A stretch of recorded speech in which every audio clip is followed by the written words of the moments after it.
Hello मेरे प्यारे बच्चों, स्वागत है आप सभी का एसपी स्टडी क्लासेस के एक और बेहतर वीडियो पर।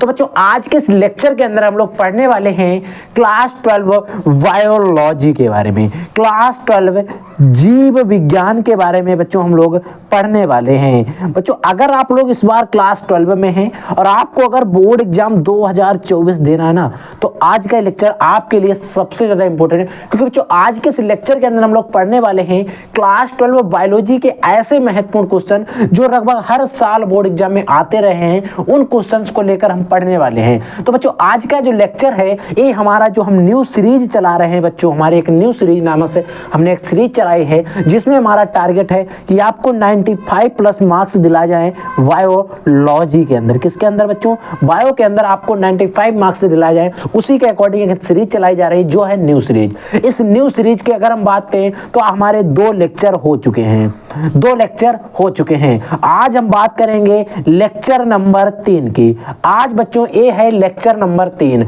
अगर आपने पिछले वाले 2 लेक्चर नहीं देखे तो उनको जाकर अवश्य देख लेना। सबसे पहले आप तीसरा लेक्चर देखिए, फिर उन लेक्चर को भी देख लेना, क्योंकि बच्चों हम इस तरीके से पढ़ाएंगे आपको नहीं लगेगा हमें पीछे देखने की जरूरत है या फिर नहीं है। हर एक लेक्चर अलग होगा, हर एक लेक्चर में अलग क्वेश्चन होंगे, और जैसे जैसे आपकी पूरी किताब पढ़ जाएगी फिर एक और सीरीज चली जाएगी ब्रह्मांड सीरीज, उसके अंदर आपको वो सारे क्वेश्चन प्रोवाइड करा दिए जाएंगे जो प्रीवियस ईयर में आए हैं। ठीक है बच्चों? तो बच्चों, जो हमारी न्यू सीरीज है इसमें हमारा टारगेट है हम आपका सिलेबस कंप्लीट करें और वो सारे क्वेश्चंस पढ़ लें जो हमें बोर्ड एग्जाम 2024 के लिए इंपॉर्टेंट हैं। कुछ ऐसे क्वेश्चन पढ़ेंगे जो आए हुए हैं, कुछ ऐसे क्वेश्चन पढ़ेंगे जिनके आने के चांसेस सबसे ज्यादा हैं। ठीक है बच्चों? तो आइए बिना समय को वेस्ट किए हुए सीधे सीधे हम पहला क्वेश्चन डिस्कस करते हैं। बच्चों, एक क्वेश्चन है कि मेंडल के नियम। कभी कभी बोर्ड एग्जाम में मेंडल के 2 नियम लिखिए, मेंडल का 1 नियम लिखिए। उनमें भी सबसे ज्यादा प्रभाविता का नियम और पृथक्करण का नियम सबसे ज्यादा बोर्ड एग्जाम में आता है। तो इन दोनों नियम पर हम लोग अच्छे तरीके से डिस्कस करने वाले हैं। तो बच्चों, लॉ ऑफ डोमिनेंस इसको इंग्लिश में कह सकते हैं, प्रभाविता का नियम। प्रभाविता का नियम क्या कहता है, क्या नहीं कहता है, इसके बारे में समझिए। बच्चों, मेंडल ने अपने प्रयोग जो मटर के पौधे पर किया, किस पे किए थे बच्चों? मटर के पौधे पर किए थे। इन्होंने बताया जब 2 विपरीत लक्षणों वाले पौधों में संकरण कराया जाता है, यानी कि एक लंबा है और एक बौना है, जब 2 विपरीत लक्षणों वाले पौधों में संकरण कराया जाएगा, क्रॉस कराया जाएगा, तो लक्षण F1, तो जो लक्षण F1 पीढ़ी में यानी कि पहली पीढ़ी में अपने प्रभाव को प्रदर्शित करते हैं, यानी कि उनका जो प्रभाव है, यानी कि उनका प्रभाव अगर लंबापन है तो वो अपने जो प्रथम पीढ़ी में है उनमें जो लक्षण अपने आप को प्रदर्शित कर पाते हैं उन्हें हम प्रभावी लक्षण कहते हैं, तथा इसी नियम को हम प्रभाविता का नियम कहते हैं, लॉ ऑफ डोमिनेंस कहते हैं। ठीक है बच्चों? अब अगर बात आती है इसको हम ग्राफ से कैसे समझेंगे, तो बच्चों हमने लिए हैं 2 पौधे, एक कैपिटल T ए लंबा है और ये हमारा बौना है। जब मान लीजिए हमने इसमें क्रॉस कराया, जब इसमें हमने संकरण कराया तो हमने युग्मक बनाए, इनके युग्मक बना लिए, इनके भी युग्मक बना लिए, क्योंकि बच्चों आपको इनके युग्मक बनाने पड़ेंगे। जैसे हमने युग्मक बना लिए इनका, देखिए पहले का आपको इन दोनों के साथ कराना है, फिर दूसरे का इन दोनों के साथ कराना है। तो जैसे हमने क्रॉस कराया, अब एक क्रॉस आप चेकर बोर्ड के माध्यम से भी करा सकते हो, चाहे आप इसको कराओ चाहे चेकर बोर्ड से कराओ, कोई दिक्कत नहीं। रेशियो जो है वो हमारा जो मतलब जो आंसर आने वाला, जो हमारा मेन पॉइंट आने वाला वो यही आएगा। ठीक है? जो हमारा लास्ट में परिणाम आएंगे वो यही आएंगे। ठीक है? तो हमने देख रहे हैं क्या कि इस कैपिटल T स्मॉल टी यानी कि कैपिटल T स्मॉल टी बन रहे हैं, यानी कि बीच का बन रहा है। ठीक है? अर्थात सभी पौधे संकर लंबे हैं, यानी कि शुद्ध लंबे कोई नहीं है और ना ही शुद्ध बौने हैं। और यहाँ पर बौनापन जो है अप्रभावी है। देखिए, अगर हम बात करें, मेंडल ने कहा था कुछ जैसे अगर लंबे और बौने में तुलना की जाए तो लंबापन जो होता है वो प्रभावी होता है। ठीक है? तो उन्होंने कहा कि लंबापन जो है वो प्रभावी है, यानी कि लंबापन जो है वो अपने लक्षण दिखा पाएगा और बौनापन जो है वो अप्रभावी है, यानी कि वो अपने लक्षण को प्रदर्शित नहीं कर पाएगा, यानी कि जो पौधा होगा वो लंबा ही होगा और लंबापन प्रभावी है। समझ में आया? ये हमारा था लॉ ऑफ डोमिनेंस, मेंडल का पहला नियम। अब हम देखते हैं दूसरा नियम मेंडल का क्या था। देखिए बच्चों, जो दूसरा हमारा नियम है, इस नियम को कहते हैं पृथक्करण का नियम, और हो सकता है आपकी किताब में दिया हो युग्मकों की शुद्धता का नियम। ठीक है? युग्मकों की शुद्धता का नियम, ये भी आप लिख लीजिए। ठीक है? पृथक्करण का नियम क्या कहता है? ये नियम अगर आपने प्रभाविता का नियम अच्छे समझ में लिया है तो उससे के आगे की बात ये हमारा दूसरा नियम कहता है। मेंडल ने कहा कि F1 पीढ़ी में संकर बनने पर दोनों जीन एक साथ आ जाते हैं। सही बात है, दोनों जीन एक साथ आ जाए, कैपिटल टी स्मॉल टी बन रहा था, ठीक है। किंतु उनमें से कोई एक जीन ही अपने लक्षण को प्रकट कर पाता, यानी कि लंबापन ही प्रभावी था, ठीक है। जनन द्रव्य में दोनों कारक साथ साथ रहते हैं। हाँ, जो जनन द्रव्य होता है उनमें दोनों कारक हमारे साथ साथ रहते हैं, ठीक है। और युग्मक बनने के समय एक दूसरे से अलग हो जाते हैं। जिस समय गैमेट्स यानी कि युग्मक बन रहे थे वो एक दूसरे से अलग हो जाते हैं, अर्थात दो विपरीत लक्षण के इस प्रकार एक दूसरे से पृथक हो जाने को ही मेंडल ने पृथक्करण का नियम कहा। सीधी सा बात समझें तो मेंडल ने कहा, हमने बताया है पहले नियम में कि अगर दो विपरीत लक्षणों वाले पौधे में संकरण कराया जाता है तो उसमें क्या होता है, जो लंबापन होता है वो प्रभावी होता है, ठीक है। फिर उन्होंने दूसरे नियम कहा, अगर लंबापन प्रभावी है, एक क्या होते हैं, दोनों जीन इनमें एक साथ साथ रहते हैं जनन द्रव्य में, जब हम युग्मक बनाते तो अलग अलग हो जाते हैं। लेकिन अगर हम इनमें किसी में जब पृथक्करण करते हैं और अगर हम इनमें क्या किए कि जो विपरीत लक्षण जो होते एक दूसरे पृथक हो जाते हैं, जब इनमें हम क्या कराते हैं, दोबारा कराते हैं, ठीक है, तब हम क्या करते हैं, इनके जो हम जैसे इसमें क्या करते हैं, अलग कराते हैं, इसके युग्मक बनाते हैं तो एक दूसरे से अलग हो जाते हैं। अर्थात जैसे कि अगर बात करें तो बच्चों आप देख रहे हैं यहाँ पे कैपिटल टी स्मॉल टी है और ये देखिए कैपिटल टी अलग आ गया, स्मॉल टी, यानी कि युग्मक बनाने समय एक दूसरे से अलग हो गए और इस नियम को ही मेंडल ने पृथक्करण का नियम कहा। अब हमने क्या किया, पहले पीढ़ी में हमारे कैपिटल टी स्मॉल टी बन रहे थे, अब हमने क्या किया, कैपिटल टी स्मॉल टी को संकरण करा दिया, ठीक है। जब हमने कैपिटल टी स्मॉल टी का बच्चों संकरण कराया तो देखा एक कुछ तो शुद्ध लंबे बन रहे थे, टी कैपिटल टी का था लंबापन था और स्मॉल टी के था बौनापन था, ठीक है। तो कैपिटल टी स्मॉल टी में जब हमने संकरण कराया कुछ पौधे हमारे लंबा बन रहे थे और कुछ शुद्ध बौने और कुछ संकर अभी भी बन रहे थे।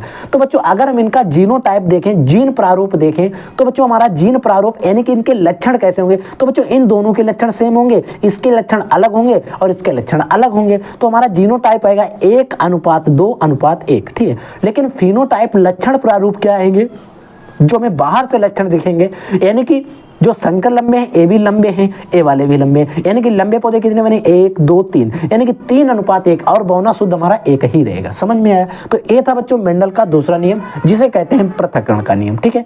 एक नियम और होता है जिसे हम कहते हैं स्वतंत्र विवरण का नियम, वो बोर्ड में बहुत कम ज्यादा पूछा जाता है और वो कहीं कोई वो थोड़ा लॉन्ग भी पड़ जाता है, उसको मैं क्या करूंगा, स्वतंत्र अविवरण का नियम पूछा भी कम जाता है, लेकिन उसके लिए मैं अलग से एक वीडियो रिकॉर्ड करूंगा, वो आपको प्रोवाइड करा दूंगा ताकि आपको स्वतंत्र विवरण के नियम में कुछ ज्यादा समझाना पड़ता है, लगभग 2 से 3 डायग्राम बना के मैं समझाऊंगा, तभी आप अच्छे से समझ पाओगे, ठीक है बच्चों। अगला क्वेश्चन देखिए। तो फिर बच्चों जैसे मेंडल ने अपने नियम दिए, फिर आपको पता है आप कोई अच्छा काम करो तो खुजली पड़ जाती पड़ोस वालों के।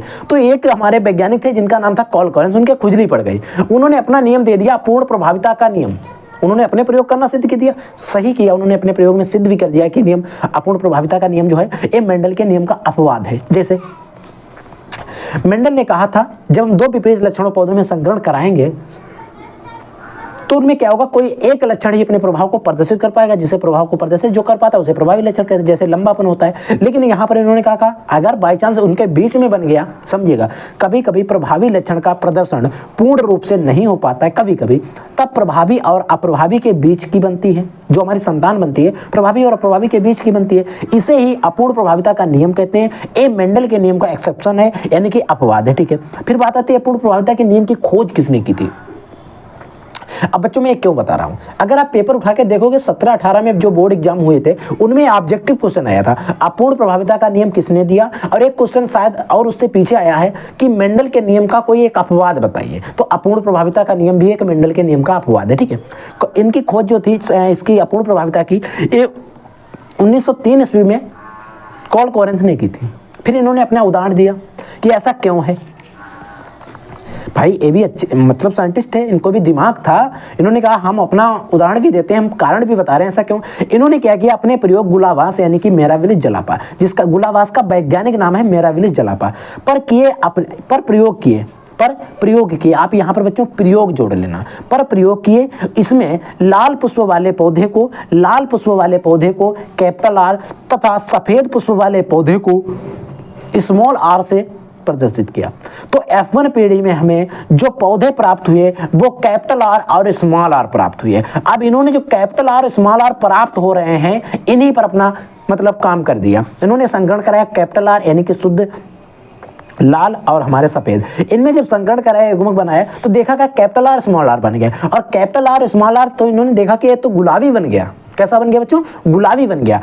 अब F1 पीढ़ी में प्राप्त पौधों में स्वपरागण होने पर अब इन्होंने कहा कि अगर हम इनमें देखिए कुछ, अब हमारे पौधे किस में बनेंगे? गुलाबी रंग के बन गए। कैसे बन गए? गुलाबी बन गए एक तरीके से। संकर, और संकर मतलब यहाँ पर कलर आ गया, एक नया कलर आ गया, सफेद और लाल को मिलाने, सफेद और लाल को मिलाया तो सफेद और लाल पुष्प में संकर कराया तो एक नया पुष्प बना, जो पौधा बना उसमें पुष्प लगे गुलाबी। अब इन्होंने कहा अब अगर हम इनमें स्वपरागण करा दें, जो हमारे पौधे बन रहे हैं गुलाबी, इनमें अगर हम स्वपरागण करा दें यानी कि सेल्फ पॉलिनेशन करा दें तो क्या होगा? फिर इन्होंने क्या किया? अपने प्रयोग किए और इनमें क्या किया? स्वपरागण करा दिया। क्या करा दिया बच्चों? सेल्फ पॉलिनेशन, स्वपरागण करा दिया। अब जब स्वपरागण कराया तो इन्होंने देखा कैपिटल आर बन रहा है, स्मॉल आर, कैपिटल आर बन रहा है और स्मॉल आर बन रहा है। इन्होंने कहा कुछ तो शुद्ध लाल बन रहे जब इनमें स्वपरागण करा रहे हैं, कुछ तो हमारे गुलाबी बन रहे हैं यानी कि संकर बन रहे हैं, और शुद्ध कुछ सफेद भी बन रहे हैं।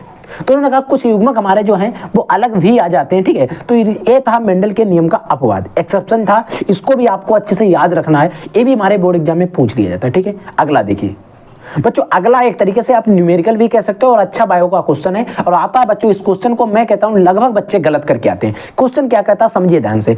ओ रक्त समूह वाली माता तथा ए रक्त समूह वाले पिता का विवाह कराने पर उसमें उत्पन्न संतानों का रुधिर वर्ग यानी कि रक्त समूह की वंशागति का रेखीय चित्र बनाइए। अब बच्चे कंफ्यूज हो जाते हैं। तो बच्चों जब मैं आपको ब्लड ग्रुप पढ़ाऊंगा, रक्त समूह पढ़ाऊंगा, वहां पर मैं एक चीज आपको पढ़ाऊंगा। ठीक है, कि जब हम स्मॉल जो ओ है वो माता का ब्लड ग्रुप है, ये माता मेल का फीमेल का सिंबल ए होता है, मेल का सिंबल ऐसा होता है और ये पिता का है। जब हमने इनके युग्मक बनाते हैं तो जो ए होता है ब्लड ग्रुप उसमें आई ए और आई ए आता है। ठीक है, जो ओ होता है उसमें आई ओ आता है, यानी कि आई ओ कह सकते हैं या जीरो कह सकते हैं। ठीक है, जब इनमें क्रॉस कराएंगे, जब इसमें हम क्या करेंगे फर्टिलाइजेशन कराएंगे, जब इसमें संतान बनेगी तो बच्चों बनेगी आई ए यानी कि आई होगा, ओ होगा और आई ए होगा, आई ए आई ओ होगा, आई ए मतलब दोनों का। ठीक है, तो इसमें क्या किया, सभी बच्चों का जीनी संरचना आई ए आई ओ है तथा रक्त समूह ए ही है। ठीक है, रक्त समूह तो यही, क्योंकि जो जीरो वाला डोमिनेंस नहीं होगा। ठीक है, तो रक्त समूह तो एक ही ए ही रहेगा, लेकिन ये रेखीय चित्र हमको बताना है। अब ये तो हमने रेखीय चित्र पूछ लिया और कभी कभी पूछ लेता है कि संतान का ब्लड ग्रुप क्या होगा। अब जैसे इसमें समयुग्मजी, अब देखिए यहाँ पर जो ए बन रहा था ये विषमयुग्मजी था, दोनों समान नहीं थे। ठीक है, ये विषमयुग्मजी ये है। जैसे अब यहाँ पर समयुग्मजी बी रक्त समूह वाली माता ए बी रक्त समूह वाले पिता को संतानों में रुधिर वर्ग की गणना करना। जैसे अब हमारी बी रुधिर वर्ग वाली माता है, बी रुधिर वर्ग कैसा? समयुग्मजी, यानी कि दोनों में आई बी और आई वी ही होना चाहिए। अगर यहाँ पर आई जीरो भी होगा तब भी ए ही होगा, बी ही ग्रुप होगा, लेकिन वो कैसा होगा? विषमयुग्मजी होगा। ठीक है, अब आई ए आई वी हमने वो ब्लड ग्रुप ए बी है, इनका भी हमने युग्मक बनाया। जब हमने युग्मक बनाया तो इसमें क्या हुआ? पहले में ए वी आया, दूसरे में बी वी आया, तीसरे में ए वी आया, फिर बी वी आया। तो हमने देखा क्या है, कुछ संतानें थी रुधिर वर्ग ए बी वाली, यानी कि ए बी रुधिर वर्ग भी कुछ में था ए बी और कुछ में था बी रुधिर वर्ग वाली, यानी कि इसीलिए हम कहते हैं। अब यहाँ पर लड़के लड़की से आप समझ सकते हो। अगर माता पिता में कुछ लोग, आप क्वेश्चन बायो में पूछा गया है पिछले 2023 में कि अगर लड़की पैदा होने पर महिलाओं को ही दोष क्यों दिया जाता है, तो ऐसा नहीं होता बच्चों। 50-50 चांस यहाँ पर भी है। बहुत संतान कैसी भी हो, ए बी रुधिर वर्ग वाली हो सकती है, बी बी वाली हो सकती है, बी वाली भी हो सकती है। और यहीं पर अगर हम यहाँ पर पुरुष कर देते हैं, यहाँ पर माता, यहाँ पर मतलब जो बी है इसको मैं लड़का बताता था, ए को लड़की बताता, तब भी हमारे 50-50 चांस होते हैं एक्स एक्स एक्स वाई वाले। ठीक है, समझ में आया। तो बच्चों ये थे हमारा लेक्चर नंबर 2। मैंने आपको लेक्चर नंबर 3 जो मैंने आपको अच्छे तरीके से समझा दिया। अब नेक्स्ट लेक्चर आने वाला है जो बच्चों, उसमें हम बात करेंगे लेक्चर नंबर 4 की। उसमें भी बहुत सारे क्वेश्चन पढ़ने वाले हैं और जो हमने 1 से 2 लेक्चर पढ़ाए हैं उनके वीडियो का लिंक आपको इसी वीडियो के डिस्क्रिप्शन बॉक्स में मिल जाएगा, जाकर आप वहां से पढ़ सकते हो। ठीक है बच्चों, तो आप लोग पढ़ते रहिए, आगे बढ़ते रहिए। अगर कोई क्वेश्चन कोई डाउट होता तो आप पूछते रहिए। I will take next class. तब तक के लिए जय हिंद, वंदे मातरम।